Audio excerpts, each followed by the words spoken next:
नमस्कार मित्रों, Radha Krishna IAS PCS classes में आप सभी का हार्दिक स्वागत है। आज हम यहाँ इतिहास विषय के सिंधु घाटी सभ्यता चैप्टर पर चर्चा करेंगे। बहुत ही इम्पोर्टेंट चैप्टर है।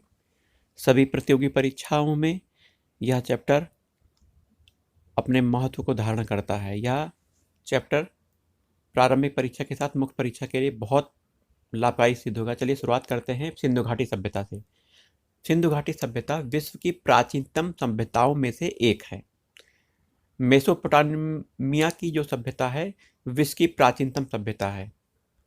वहीं सिंधु घाटी सभ्यता एक शहरी सभ्यता है। 1826 ईस्वी में चार्ल्स मेसन ने सर्वप्रथम इस सभ्यता की तरफ ध्यान आकर्षित किया था। किसने? 1826 में चार्ल्स मेसन ने। वहीं 1856 में जॉन बर्टन एवं विलियम बर्टन दो भाइयों ने लाहौर से कराची के मध्य रेलवे लाइन बिछाते समय हड़प्पा की ईंटों का प्रयोग किया था। वहीं 1856 ईस्वी में अलेक्जेंडर कनिंघम ने हड़प्पा का सर्वे किया था। वहीं अलेक्जेंडर कनिंघम भारतीय पुरातत्व विभाग का जनक कहा जाता है। इसी क्रम में 1921 में भारतीय पुरातत्व विभाग के निदेशक सर जॉन मार्शल के निर्देशन में दयाराम साहनी ने हड़प्पा में उत्खनन किया था। तो हड़प्पा का उत्खनन 1921 में दयाराम साहनी ने करवाया था, सर जॉन मार्शल के निर्देशन में। चलिए आते हैं जो सिंधु घाटी सभ्यता है उसके उत्तर, दक्षिण, पूर्व, पश्चिम नगरों जो स्थल पाए गए हैं उनका विवरण देख लेते हैं। सबसे पूर्व में सिंधु घाटी सभ्यता में हिंडन आलमगीरपुर नगर है। कौन सा नगर है? आलमगीरपुर। यह उत्तर प्रदेश का मेरठ जिले में है, हिंडन नदी के किनारे है। सबसे पश्चिम में आ जाते हैं सुतकागेडोर। सुतकागेडोर बलूचिस्तान में है, यह दास्त नदी के किनारे है। सबसे उत्तर में दायमाबाद है। दायमाबाद कहाँ है? यह जम्मू कश्मीर में है। जम्मू कश्मीर में दायमाबाद चिनाब नदी के किनारे है। सॉरी, मांडा है। दायमाबाद दक्षिण का है, मांडा है सबसे ऊपर उत्तर में। यह चिनाब नदी के किनारे जम्मू कश्मीर में है। वहीं सबसे दक्षिण में दायमाबाद है, महाराष्ट्र में प्रवरा नदी के किनारे है। ये आगे चलते हैं नगर नियोजन पर चर्चा कर लेते हैं। यह एक शहरी सभ्यता है। सिंधु घाटी सभ्यता एक शहरी सभ्यता है। सिंधु घाटी सभ्यता उत्कृष्ट नगर नियोजन, जल निकासी व्यवस्था के लिए प्रसिद्ध है। सभी नगर शतरंज बोर्ड के समान बसे हुए हैं। शतरंज बोर्ड के समान बसे हुए नगर सिंधु घाटी सभ्यता में प्राप्त किए जाते हैं। सिंधु घाटी सभ्यता में सभी सड़कें एक दूसरे को संपूर्ण पर काटती हैं। सिंधु घाटी सभ्यता के जो घर के दरवाजे हैं मुख्य मार्ग पर नहीं खुलते थे। सिंधु घाटी सभ्यता में 2 मंजिली इमारतें बनाई जाती थीं, अर्थात उन्हें सीढ़ियां बनाने का ज्ञान था। प्रत्येक घर में 3 या 4 कक्ष, रसोई, खुला क्षेत्र होता था। कुछ घरों में कुएं भी होते थे। सिंधु घाटी सभ्यता में 25 से 30 कमरों वाले सामुदायिक भवन भी प्राप्त होते हैं। उत्कृष्ट जल निकासी व्यवस्था थी सिंधु घाटी सभ्यता में। सभी नालियों को ईंटों से ढका जाता था।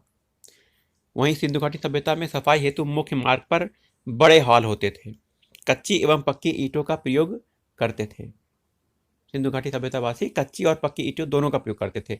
नगर 2 भागों में विभक्त होता था।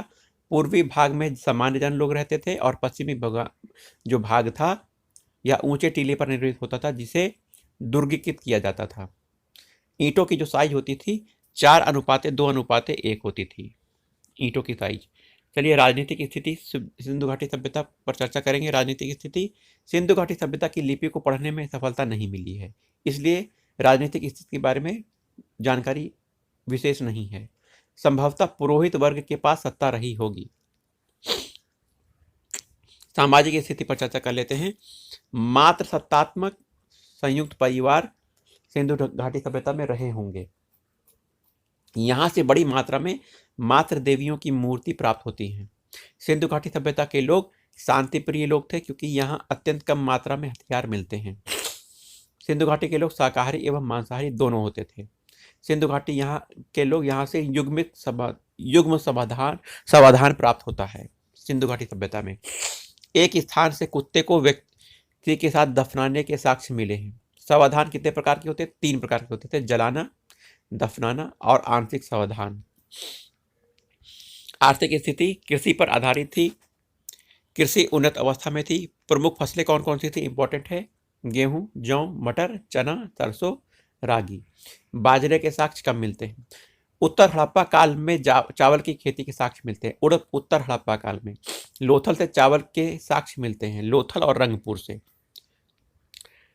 चावल की भूसी मिलती है देखिए रंगपुर से, और लोथल से चावल के साक्ष्य मिलते हैं। सिंचाई हेतु नहरों के साक्ष्य भी मिलते हैं। अफगानिस्तान में अक्सस नदी जिसे सार्तुगई से नहरों के साक्ष्य मिलते हैं।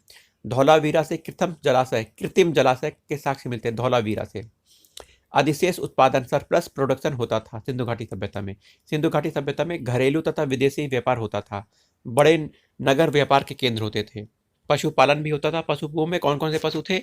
बैल, भैंस, बकरी, भेड़, खरगोश आदि पशु थे। विदेशी व्यापार हेतु नावों का प्रयोग किया जाता था। सारगौन के अभिलेख में इस सभ्यता को मेलुहा कहा गया है। क्या कहा गया है? मेलुहा। मेलुहा को नाविकों का देश कहा जा गया है। मेलुहा हाजी पक्षी अर्थात मोर के लिए प्रसिद्ध है। लोथल से फारस की गोल मुहर प्राप्त होती है। लोथल एक गुजरात का शहर है जो कि बंदरगाह नगर कहा जाता है। मोहनजोदड़ो से मेसोपोटामिया की मोहर प्राप्त होती है, मोहनजोदड़ो से। दिलमुन जो कि बहरीन का शहर है, एवं माकन ओमान का शहर है। दिलमुन एवं माकन मध्यस्थ का कार्य करते थे। सिंधु घाटी सभ्यता सिंडन के लिए प्रसिद्ध थी। सिंडन, कपास को सिंडन कहा गया है। सिंडन क्या है? कपास की खेती होती थी सिंधु घाटी सभ्यता में, जिसे सिंडन कहा जाता था। कपास की सबसे पहले खेती भारत में हुई है। आइए सिंधु घाटी सभ्यता में उद्योगों पर चर्चा करेंगे। इस सभ्यता के लोग तांबा, टीन मिलाकर कांसे का निर्माण करते थे। सिंधु घाटी सभ्यता कांस्य युगीन सभ्यता है। कौन सी सभ्यता है? कांस्य युगीन। सिंधु घाटी सभ्यता में सोना चांदी से परिचित थे लोग, परंतु लोहे से परिचित नहीं थे सिंधु घाटी सभ्यता के लोग। इंपॉर्टेंट है, मन का बनाने के कारखाने यहाँ प्राप्त होते हैं सिंधु घाटी सभ्यता में। आइए कुछ विशेष नगरों पर चर्चा करते हैं। सिंधु घाटी सभ्यता के विशेष नगर है। सबसे पहला सबसे बड़ा नगर मोहनजोदड़ो है। यह कहाँ स्थित है? पाकिस्तान के सिंध के लरकाना जिले में स्थित है। सिंधु नदी के तट पर स्थित है मोहनजोदड़ो। मोहनजोदड़ो के उत्खनन कर्ता राखलदास R.D. बनर्जी हैं। यहाँ की कुछ विशेषताएं हैं। यहाँ से एक विशाल अन्नागार प्राप्त हुआ है। यहाँ से विशाल स्नानागार मिला है मोहनजोदड़ो से। सर जॉन मार्शल ने इस स्नानागार को दुनिया का आश्चर्य इमारत कहा है। मार्शल जी ने दुनिया का आश्चर्य इमारत स्नानागार को कहा है। इस स्नानागार के उत्तर दिशा में कक्ष बने हुए थे तथा तीनों तरफ बरामदे बने हुए हैं। उत्तर एवं दक्षिण दिशा में सीढ़ियां बनी हुई। स्नानागार के तल को बिटुमिनस से लेप किया गया है। अच्छा, स्नानागार के बगल में कुएं भी प्राप्त हुए हैं। इस स्नानागार का उपयोग सामूहिक अनुष्ठान में किया जाता रहा होगा। इसका आकार 39x23x8 आकार का था। यहाँ से विशाल सामुदायिक भवन भी प्राप्त हुए हैं। कहाँ से? मोहनजोदड़ो से सामुदायिक विशाल भवन प्राप्त हुए हैं। अच्छा, मोहनजोदड़ो से पुरोहित राजा की मूर्ति प्राप्त हुई है। यहाँ यह ध्यान अवस्था में है। उनसे एक शॉल ओढ़ रखी, उन्होंने एक शाल ओढ़ रखी है जिस पर सुंदर कसीदकारी की गई है। धातु की नर्तकी की मूर्ति भी मोहनजोदड़ो से प्राप्त हुई है। यह नग्न अवस्था में है एवं एक हाथ में ऊपर तक चूड़ियां पहनी हुई हैं एवं दूसरे हाथ में खाली है। यहाँ से हाथी का कपाल खंड मिलता है। यहाँ से सूती कपड़ों के साक्ष्य मिलते। कहाँ से? मोहनजोदड़ो से। मोहनजोदड़ो से मेसोपोटामिया की मोहर प्राप्त होती है। मोहनजोदड़ो से शहर 7 स्तर पर मिलता है।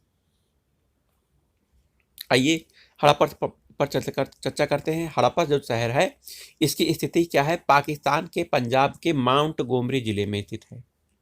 वर्तमान में साहिवाल जिले में स्थित है।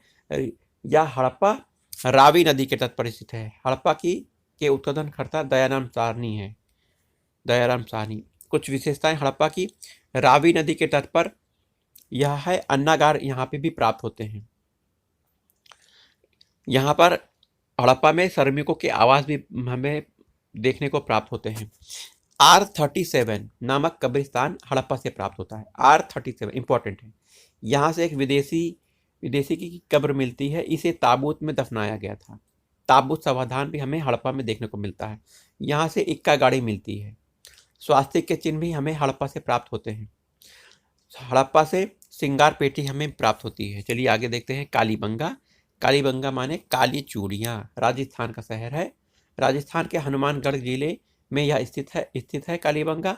कालीबंगा घग्गर नदी के किनारे स्थित है। कालीबंगा की खोज अम्लानंद घोष ने की थी। कालीबंगा के उत्खननकर्ता बीबीलाल बी के थापर। चलिए कुछ विशेषताएं कालीबंगा के बारे में देख लेते हैं। यहाँ से बड़ी मात्रा में काली चूड़ी मिलती है, इसलिए इसका नाम कालीबंगा पड़ा। यहाँ से जुते हुए खेत के साक्ष्य मिलते हैं। कालीबंगा से जुते हुए खेत के साक्ष्य मिलते हैं। कालीबंगा से दोहरी फसल के साक्ष्य मिलते हैं, दोहरा फसल। यहाँ एक गरीब बस्ती प्राप्त होती है कालीबंगा से। नाले की व्यवस्था नहीं है कालीबंगा में, यह विशेषता है इंपॉर्टेंट। नाले की व्यवस्था कालीबंगा में नहीं है। कालीबंगा से कच्ची ईंटों का प्रयोग किया गया है। कालीबंगा में अलंकृत ईंटें मिलती हैं, कच्ची ईंटें मिलती हैं। यहाँ लकड़ी की नाली के साक्ष्य मिलते हैं। यहाँ से हवन कुंड मिलते हैं। जादू टोने पर विश्वास करते थे यहाँ के लोग, कालीबंगा के लोग। बलि प्रथा के साक्ष्य कालीबंगा से हमें प्राप्त मिलते हैं। युग्म समाधान जिसे कहते हैं, यह हमें कालीबंगा से प्राप्त होते हैं। वहीं सर्जरी, शल्य चिकित्सा के साक्ष्य हमें कालीबंगा से प्राप्त होते हैं। एक खोपड़ी में 6 छेद मिले हैं, इसे प्राप्त होता है कि यहाँ पर सर्जरी की गई थी खोपड़ी की। आइए लोथल, गुजरात का लोथल भोगवा नदी के किनारे है। यह एक बंदरगाह नगर है। उत्खननकर्ता लोथल के कौन है? रंगनाथ राव। यह एक व्यापारिक नगर है। यहाँ से एक गोदीबाड़ा जिसे डॉकयार्ड कहते हैं वह मिला है। यह सिंधु घाटी सभ्यता का सबसे बड़ी कृति है, गोदीबाड़ा डॉकयार्ड। मनका बनाने का कारखाना हमें लोथल से मिलता है। यहाँ से फारस की मोहरें भी प्राप्त होती है, क्योंकि यहाँ फारस की मोहरें प्राप्त होने से विदेशी व्यापार के साक्ष्य प्राप्त होते हैं। चावल के साक्ष्य हमें प्राप्त होते हैं लोथल से, लोथल और रंगपुर से। घरों के दरवाजे मुख्य सड़क पर खुलते हैं, यह इंपॉर्टेंट व्यवस्था है। चक्की के दोनों पार्ट मिलते हैं, चक्की के दोनों पार्ट होते हैं, वो भी प्राप्त होते हैं लोथल से। धौलीवीरा, यह गुजरात में स्थित है। उत्खननकर्ता आरसी बिष्ट, रविंद्र सिंह बिष्ट ने इसकी उत्खनन करता है। यह किसी नदी के किनारे नहीं है धौलीवीरा। यह नगर 3 भागों में बटा हुआ है, क्योंकि सभी नगर 2 भागों में बटे हैं। धौलावीरा 3 भागों में बटा है, पूर्वी, मध्य और पश्चिमी भाग। यहाँ से 16 कृत्रिम जलाशयों के साक्ष्य मिलते हैं। कितने? 16 कृत्रिम जलाशयों के साक्ष्य मिलते हैं। यहाँ पर स्टेडियम मिलता है। धौलावीरा से स्टेडियम की प्राप्ति होती है। अगर प्रश्न पूछा गया स्टेडियम कहाँ से प्राप्त होता है? धौलावीरा से। सूचना पट, साइन बोर्ड मिलता है, पॉलिश युक्त बोर्ड है यह। साइन बोर्ड कहाँ पर प्राप्त हुआ? धौलीवीरा से प्राप्त हुआ। चलिए चन्हू दड़ो यह पाकिस्तान में स्थित है। यह एक औद्योगिक नगर है। मनके बनाने का कारखाना यहाँ से चन्हू दड़ो से प्राप्त हुआ है। चन्हू दड़ो से बिल्ली का पीछा करते हुए कुत्ते के साक्ष्य मिले हैं। चन्हू दड़ो की उत्खननकर्ता एनजी मजूमदार है। एनजी मजूमदार की हत्या डाकुओं ने कर दी थी, यह इंपॉर्टेंट प्रश्न है। चलिए आगे आइए। सुरकोटदा, घोड़े की हड्डी के साक्ष्य हमें प्राप्त होते हैं। सुरकोटदा कहाँ स्थित है? गुजरात राज्य में स्थित है। याद रखिएगा, घोड़े की हड्डी के साक्ष्य हमें सुरकोटदा से प्राप्त होते हैं, जो कि गुजरात राज्य में स्थित है। दैमाबाद महाराष्ट्र में है, जो कि सबसे दक्षिण भाग है सिंधु घाटी सभ्यता का। धातु का रथ मिलता है दैमाबाद से। सिंधु घाटी सभ्यता के पतन के क्या कारण है? Martin wheeler, garden child, important है। मार्टिन व्हीलर और गार्डन चाइल्ड महोदय ने आर्यों का आक्रमण कहा है। आर्यों के आक्रमण से सिंधु घाटी सभ्यता का पतन हो गया। वहीं दूसरे महोदय हैं सर जॉन मार्शल और मैके, इंपॉर्टेंट है। सर जॉन मार्शल और मैके ने सिंधु घाटी सभ्यता के विनाश का कारण बाढ़ बताया। अम्लानंद घोष ने सिंधु घाटी सभ्यता के पतन का कारण जलवायु परिवर्तन बताया। सर जॉन मार्शल ने प्रशासनिक शिथिलता अर्थात एडमिनिस्ट्रेटिव इरिटेशन का फेल हो जाना बताया, सर जॉन मार्शल ने। लैम्बिर्क और अन्य लोगों ने सिंधु घाटी सभ्यता के मार्ग में परिवर्तन बताया। निष्कर्ष में हम यह बता सकते हैं कि इतनी विशाल सभ्यता का पतन किसी एक कारण से नहीं हो सकता। इस पतन के लिए कई कारण उत्तरदायी रहे होंगे।